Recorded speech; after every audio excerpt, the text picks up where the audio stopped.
నమస్కారం TC news కి స్వాగతం ముందుగా ముఖ్యాంశాలు భీమవరంలో 4వ తేదీన జరిగే ఎన్నికల కౌంటింగ్ కు ఉద్యోగుల నియామకం వెల్లడించిన పశ్చిమ గోదావరి జిల్లా కలెక్టర్ సుమిత్ కుమార్ వైఎస్ఆర్ కాంగ్రెస్ పార్టీ ఘన విజయం సాధించాలని కోరుతూ పాదయాత్ర పాల్గొన్న లోక్సభ అభ్యర్థి ఉమాబాల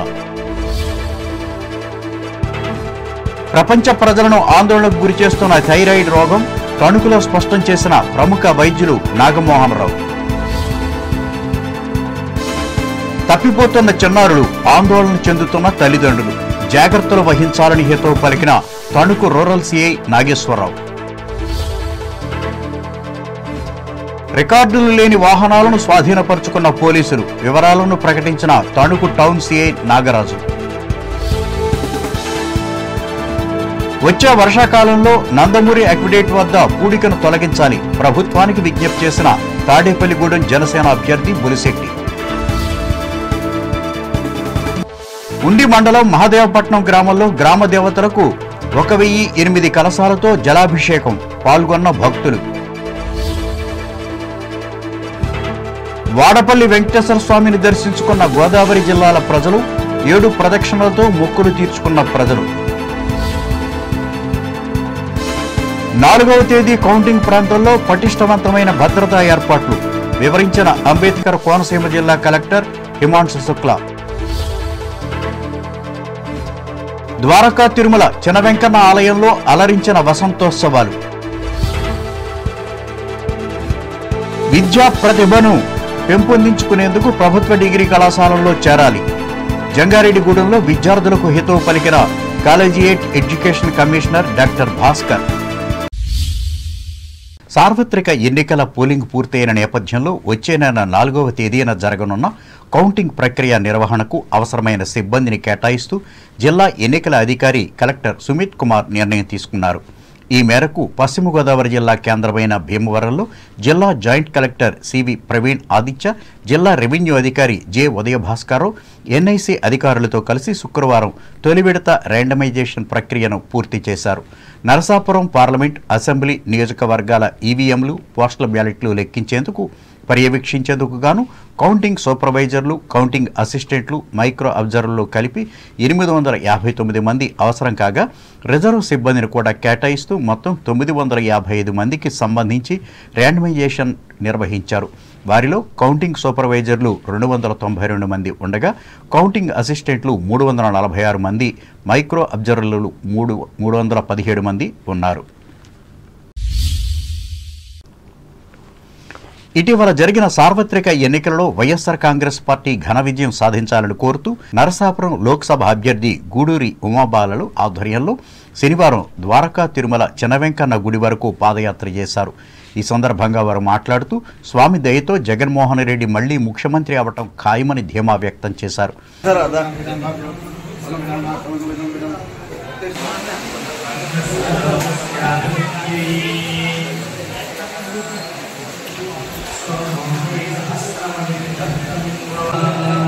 మొన్న జరిగిన సార్వత్రిక ఎన్నికల్లో ఎమ్మెల్యే అభ్యర్థిగా గ్రంథి శ్రీనివాస్ గారు ఎంపీ అభ్యర్థిగా ఉమాబాలని నేను పోటీ చేయడం జరిగింది మరి మా ఇద్దరు విజయాన్ని కాంక్షిస్తూ అలాగే రాష్ట్రంలో మళ్లీ ముఖ్యమంత్రిగా జగన్మోహన్ రెడ్డి గారు అత్యధిక మెజార్టీతో ముఖ్యమంత్రిగా పీఠాన్ని అధిరోహించాలని కోరుకుంటూ వారు ఈ యాత్రను చేపట్టడం జరిగింది మరి భీమవరం మండలంలోని ముఖ్య నాయకులంతా కూడా ఈ ఎన్నికల తర్వాతే కాదు గతంలో కూడా ఇది ఒక ఆనవాయితీగా వారు ఎప్పుడు కూడా ఎన్నికలు అయిన తర్వాత కౌంటింగ్ ముందు యాత్రని సాగిస్తూ ఉంటారు మరి ఈ రోజు వైఎస్ఆర్ కాంగ్రెస్ పార్టీ నాయకులకు పోటీ చేసిన వ్యక్తులు అందరికీ కూడా జనబలం జనాదరణ పూర్తిగా ఉంది మరి దైవ బలం కోసం దేవుని ఆశీస్సుల కోసం వీరంతా ద్వారకా తిరుమల వెళ్లడం జరుగుతుంది తొలుత మావుళ్ళమ్మ అమ్మవారి ఆలయంలో పూజలు చేసి అనంతరం యాత్రను కొనసాగించారు ఈ కార్యక్రమంలో భీమవరం జెడ్పీటీసీ కాండ్రేకుల నరసింహారావు పార్టీ నాయకులు తోట భోగయ్య చినమిల్లి రాయుడు బండి సామమూర్తులు పాల్గొన్నారు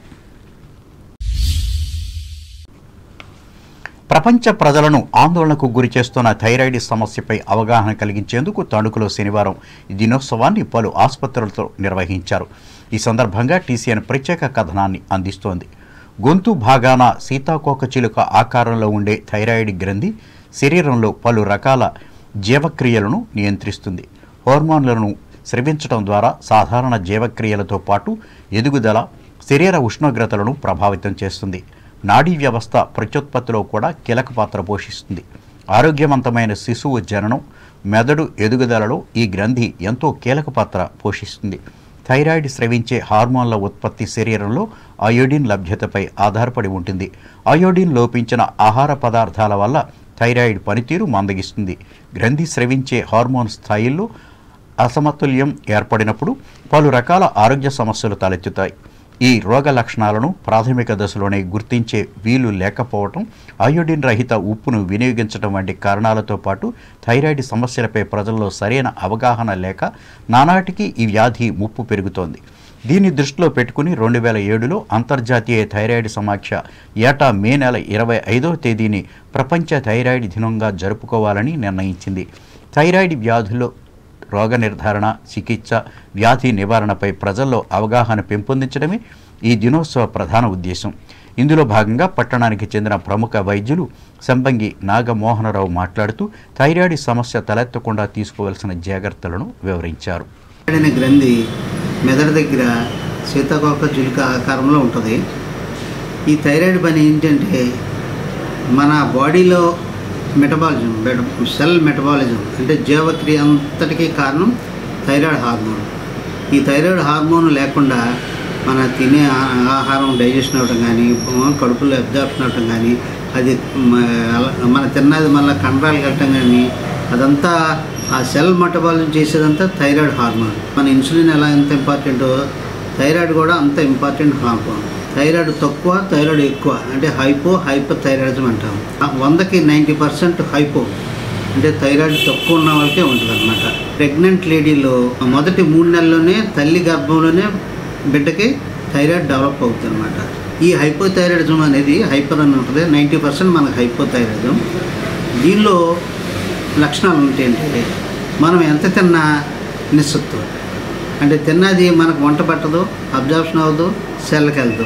థైరాయిడ్ టెస్టులు మన పరిధిలోనే ఉన్నాయి కాబట్టి ముఖ్యంగా TSH, T3, T4 అని 3 ఉంటాయి. ఇందులో TSH మెయిన్ డిసైడింగ్. ఆ TSHని బట్టి అది ఎక్కువ తక్కువ అని డిసైడ్ చేసి దాన్ని బట్టి ట్రీట్మెంట్స్ చేస్తాం. ఒకసారి థైరాయిడ్ వచ్చిందంటే జీవితకాలం మనం షుగర్ ఎలా వాడుతున్నామో చూపించుకొని జాగ్రత్తగా కనీసం 6 నెలల కన్నా థైరాయిడ్ టెస్ట్ చేయించుకొని, యంగ్ పీపుల్లో కూడా ఎప్పుడైనా హైట్ దాటితే మనం ట్రీట్మెంట్ స్టార్ట్ అంత ఎర్లీగా దాని ట్రీట్మెంట్ స్టార్ట్ చేస్తే దాని లాంగ్ ఎఫెక్ట్ హార్ట్ మీద పడకుండాను లేకపోతే లోన వెసల్స్ మీద పడకుండాను మనం కాపాడాలి. తప్పిపోతున్న చిన్నారుల అంతర్జాతీయ దినోత్సవాన్ని Tanuku senior citizen welfare association ఆధ్వర్యంలో శనివారం ప్రత్యేక సమావేశాన్ని ఏర్పాటు చేసి అవగాహన కలిగించారు. ఈ సందర్భంగా TCN ప్రత్యేక కథనాన్ని అందిస్తోంది. పేగు తెంచుకొని పుట్టిన కన్నబిడ్డ ఉన్నట్టుండి కనిపించకుండా పోతే ఆ తల్లిదండ్రుల మనోవేదన వర్ణనాతీతం. అప్పటి వరకు చేయి పట్టుకు తిరిగి మారం చేసిన పిల్లలు ఒక్కసారిగా మయమైపోతే ఆ తల్లిదండ్రులు ఏమైపోతారు? భారతదేశంలో ప్రతి 8 నిమిషాలకు ఒక చిన్నారి తప్పిపోతున్నట్లుగా తెలుస్తోంది. 2020లో దేశవ్యాప్తంగా 108,234 మంది చిన్నారులు తప్పిపోయారని లెక్కలు చెబుతున్నాయి. చిన్నారులు తప్పిపోవడానికి అనేక కారణాలు తోడవుతాయి. జనసమర్థత ప్రదేశాలు, పని వెతుక్కోవటం, కష్టమైన కుటుంబ పరిస్థితుల్లో ఇల్లు విడిచి వెళ్ళటం, అక్రమ రవాణాదారుల ప్రభావం, బాల్య వివాహాలు, బాల కార్మికుల కోసం అపహరణలు, అల్లర్లు, విపత్తులకు, కుటుంబ కలహాలు, హింసకు భయపడి పారిపోతూ ఉంటారు. వీరందరినీ తప్పిపోయిన చిన్నారులుగానే పరిగణిస్తారు. పిల్లలను అపహరించి అక్రమంగా రవాణా చేసే ముఠాలకు కొదవు లేదు. ఇలా రకరకాల పరిస్థితుల్లో కుటుంబాలకు దూరమయ్యే లక్షల మంది చిన్నారుల వెట్టి చాకిరీ, ఇళ్లలో పని, బానిసత్వం, భిక్షాటన, అవయవాల దోపిడీ, లైంగిక వ్యాపారంలో మగ్గిపోతున్నారు. కొంతమంది అక్రమార్కులకు ఇదంతా లాభదాయక పరిశ్రమగా తయారైంది. తప్పిపోయిన పిల్లల కేసుకు సంబంధించి ప్రామాణిక విధి విధానాలు రూపొందించాలని 2013లో సుప్రీంకోర్టు ఆదేశించింది. చిన్నారులు దూరమైతే ఆ కుటుంబ సభ్యులు ఎంత క్షోభ అనుభవిస్తారు? బాలలు తప్పిపోకుండా పాటించాల్సిన జాగ్రత్త చర్యలపై కుటుంబాల్లో అవగాహన కలిగించాలి. తప్పిపోయిన చిన్నారులను వెతికి సత్వరమే కుటుంబ వద్దకు చేర్చే పటిష్టవంతమైన వ్యవస్థను రూపొందించాలి. అప్పుడే ఈ సమస్య తీవ్రత చాలా వరకు తగ్గుతుంది. ఈ సందర్భాన్ని పురస్కరించుకుని ఏర్పాటు చేసిన సభలో Tanuku rural CI GVB Nageswararao మాట్లాడుతూ పిల్లల ఎడల తల్లిదండ్రులు, కుటుంబ సభ్యులు బాధ్యతగా వ్యవహరించాలని సూచించారు. కారణాలను నిరోధించగలిగితే ఈ పిల్లలు అనేది మనం అంటే నేరం జరిగిన తర్వాత కంటే నేరం జరగకుండా చూడుకోవడం అనేది మన మెయిన్ ఇంపార్టెంట్.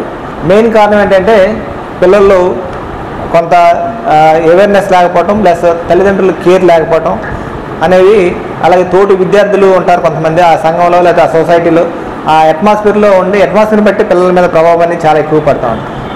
అంటే మాకు వచ్చేటువంటి కేసులు బట్టి మేము చేసినటువంటి అనాలిసిస్ స్టడీస్ ప్రకారం ఏంటంటే మెయిన్ ఏంటంటే తండ్రి తల్లి ఎవరైతే దగ్గర ఉండరో ఆ పిల్లలే ఎక్కువగా తగ్గిపోవడానికి, అలాగే ఈ నేరాలు కూడా పాల్పడడానికి. ఎందుకంటే ఆటోమేటిక్గా ఎప్పుడైతే వాళ్ళు ఇంట్లో నుంచి వెళ్ళిపోతారో బయట సమాజంలోకి వెళ్ళిపోయినప్పుడు వాళ్ళకి ఏ విధంగా ఆధారం లేక ఉండిపోవటం, అలాగే ఏం చేయాలని తెలియని పరిస్థితిలో వాళ్ళు నేరాలు చేయడానికి కూడా అవకాశం ఎక్కువగా ఉంటుంది. పెద్దలకు కూడా పిల్లలతో ఇంటరాక్ట్ అయ్యే టైం కూడా తగ్గిపోయిందండి. ఎవరు వచ్చినటువంటి తండ్రి ఫోన్ వేసుకుంటాడు, తల్లి ఒక ఫోన్ వేసుకుంటున్నారు, పిల్లలు ఒక ఫోన్ వేసుకుంటున్నారు తప్పితే ఒకరికొకరు ఇంటరాక్ట్ అయ్యేది తెలుసుకునేది చాలా తక్కువైపోయింది. అంటే నేను గమనిస్తున్నది, మీరు కూడా చూస్తూ ఉంటారు, వచ్చిన కానించి ప్రతి ఒక్కరు ఏం పని చేస్తున్నారో మీ ఇంట్లోనే ప్రతి ఇంట్లో చూసుకొని సరిపోతుంది ఎవరేం చేస్తున్నారని. పిల్లలతో మాట్లాడే అంత టైం కూడా తీసుకోవట్లేదు. ఈ సాయంకాలం వెళ్ళి అలసిపోయి ఉంటారు, వీళ్ళు ఆవిడ ఏదో పెడితే ఈ పిల్లలు ఏం చేస్తున్నారా ఏం చేసుకునే కేర్ కూడా తీసుకోవడం వల్ల ఇంకా ఈ అందుకాకుండా పిల్లలకి ఇంటర్నెట్ వచ్చిన తర్వాత ఈ పిల్లలు అశ్లీలమైన దృశ్యాలు కూడా మీకు అందుబాటులో ఉండటం, వాటి వల్ల కూడా చూసి కొంతమంది ఇంట్లో నుంచి వెళ్ళిపోవటం. అంటే ఒకటి అంటే తప్పిపోవటం అంటే కావాలని తప్పారు, రకాల కారణాల వల్ల ఈ ఫ్రెండ్షిప్, ఫేస్బుక్, వాట్సాప్, ట్విట్టర్స్ వీటిలో ఈ చాట్స్లో వాట్సాప్ చాట్లో ఒకరికొకరు ఇన్ఫర్మేషన్ షేర్ చేసినప్పుడు వీళ్ళు ఒకరికొకరు కమ్యూనికేషన్ పెట్టుకుని ఎక్కువగా ఈ మధ్యకాలంలో మేము చూసిన నేరాల్లో ఈ పోక్సో వచ్చిన తర్వాత కొద్దిగా కంట్రోల్ అయ్యారు. కానీ అసోసియేషన్ అధ్యక్షులు అల్లూరి కరుణాకర్ చౌదరి అధ్యక్షతన జరిగిన ఈ సమావేశంలో సీనియర్ సిటిజన్స్ అక్కెన కాశీ విశ్వనాథం, నాదేళ్ల కృష్ణానందం, ఆకెళ్ల సుబ్రహ్మణ్యం, పరిమి సూర్యనారాయణ, అక్కెన బాపినిడులు పాల్గొన్నారు. ఇదిలా ఉండగా పట్టణ పరిధిలోని కొండాలమ్మ గుడి వీధిలో మండల న్యాయ సేవాధికార సంస్థ కూడా సమావేశాన్ని ఏర్పాటు చేసి ఇదే అంశంపై అవగాహన కలిగించారు. ఈ మేరకు న్యాయవాది కౌరు వెంకటేశ్వర్లు మాట్లాడారు. ఈ కార్యక్రమంలో న్యాయ సేవాధికార సంస్థ సభ్యులు ముప్పిడి సుబ్బయ్య, టి సత్యనారాయణరాజు, ఏ అజయ్ కుమార్లు పాల్గొన్నారు. తణుకు పట్టణ పరిధిలో రికార్డులు లేని 26 మోటార్ సైకిళ్లను స్వాధీనపరుచుకున్నట్లు పట్టణ సీఐ ఎం నాగరాజు తెలిపారు. ఈ మేరకు శనివారం ఇందుకు సంబంధించిన వివరాలను ఆయన వెల్లడించారు. పూర్తి ఆధారాలు, రికార్డులతో వచ్చిన వారికి వాహనాలను తిరిగి ఇస్తున్నట్లు ఆయన చెప్పారు. సీనియర్ అధికారుల యొక్క ఉత్తర్వుల ప్రకారం ప్రివెంటివ్ మెజర్స్గా, అంటే కౌంటింగ్ రోజు కానీ కౌంటింగ్ వరకు కూడా ఎటువంటి గొడవలు కానీ అల్లర్లు కానీ శాంతి భద్రతల విఘాతం కానీ కలగకుండా ఉండేందుకు అనేకమైనటువంటి చర్యలు చేపట్టడం జరుగుతుంది. అందులో భాగంగా ప్రతిరోజు ఉదయం ఈ కార్డినెన్స్ సెర్చ్ ఆపరేషన్ను చేయడం జరుగుతుంది. తణుకు పట్టణంలోని అన్ని ప్రాంతాల్లో కూడా ఈ ఆపరేషన్ రోజుకో ప్రాంతంలో చేయడం జరుగుతుంది. దీని యొక్క ముఖ్య ఉద్దేశం ఏంటంటే మనకి ఏదైతే కొన్ని సమస్యాత్మకమైన ప్రదేశాలు ఉన్నాయో, ఎక్కడైతే గొడవలు జరిగే అవకాశాలు ఉంటాయో అటువంటి వాటిల్లో చూసుకుని ముఖ్యంగా అక్కడ ఎటువంటి ఈ రాళ్ళు గుప్పలు కానీ లేకపోతే రాడ్లు కానీ లేదంటే ఎటువంటి ఆయుధాలు కానీ ఏదన్నా కలిగి ఉన్నారు ఎక్కడన్నా చూడటం. అదేవిధంగా ఎటువంటి మనకి ఫైర్ క్రాకర్స్కి అనుమతి లేదు ర్యాలీస్ రోజు కాబట్టి. అదేవిధంగా ఈ ర్యాలీస్లో ఈ సైలెన్సర్లు తీసేసి నెంబర్ ప్లేట్లు లేకుండా కొంచెం వెచ్చలవిడిగా తిరిగి అర్లర్లు చేసే వాళ్ళని గుర్తించి అటువంటి బైక్స్ ఏదైతే ఉన్నాయో ఆ బైక్స్ అంటే నెంబర్ ప్లేట్లు లేకుండా రికార్డులు లేకుండా ఉన్నటువంటి అనాథరైజ్డ్ బైకులను వాటిని కూడా ఈ కార్డినెన్స్ సెర్చ్లో మేమంతా కూడా తీసుకుని సీజ్ చేయడం జరుగుతుంది. 24 బైకులు ఏదైతే రికార్డులు లేవని చెప్పి ఉన్నాయో మేము అనుమానించామో 24 బైకులను కూడా సీజ్ చేయడం జరిగింది. ఈ 24 బైకులకి సంబంధించి ఏదైతే ధ్రువపత్రాలు బైక్కి సంబంధించినటువంటి పత్రాలన్నీ కరెక్ట్గా సక్రమంగా ఉన్నాయో వాళ్ళు ఎవరైనా వచ్చి వాళ్ళ పేరు మీద ఉన్నటువంటి బైక్ పత్రాన్ని అన్నీ చూపిస్తే వెంటనే బైక్ని రిలీజ్ చేయడం జరుగుతుంది. ఇందులో మేము ఎక్కువగా గమనించింది ఏంటంటే చాలామంది బైక్ తీసుకొస్తున్నారు నాదే అంటున్నారు కానీ బండి అతని పేరు మీద ఉండట్లేదు. ఆ బండి వేరే వాళ్ళ పేరు మీద ఉంటుంది కానీ నాదే అని చెప్తున్నారు ఇతను. అది దొంగ బండా లేకపోతే అతను ఎక్కడన్నా కంప్లైంట్ ఇచ్చాడా అనేది కూడా మేము నిర్ధారించుకున్న తర్వాత మాత్రమే. అలాగే కొంతమంది ఫైనాన్స్ షాప్లో కొన్నామని కూడా చెప్తున్నారు, ఫైనాన్స్ వాళ్ళు ట్రాన్స్ఫర్ చేయలేదని. వాటి మీద కూడా వాళ్ళని కూడా కన్ఫర్మ్ చేసుకుంటున్నాం, వాళ్ళని కూడా పిలిపించి అడగడం జరుగుతుంది. బండి రికార్డు ప్రతి ఒక్కళ్ళు కూడా కరెక్ట్గా ఉంటే వెంటనే వాళ్ళకి బండి ఇవ్వడం జరుగుతుంది.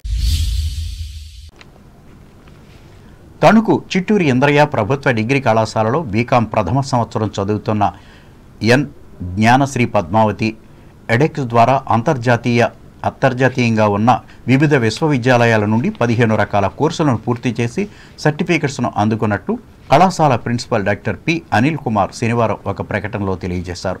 ఈ సందర్భంగా జంగారెడ్డిగూడెం ప్రభుత్వ కళాశాలలో జరిగిన జోన్ 2 ప్రభుత్వ కళాశాలల సమీక్షా సమావేశంలో ఆ విద్యార్థిని కళాశాల విద్యాశాఖ కమిషనర్ డాక్టర్ పోలా భాస్కర్ ప్రత్యేకంగా అభినందించారు. ఇప్పుడు వాణిజ్య ప్రకటనలు.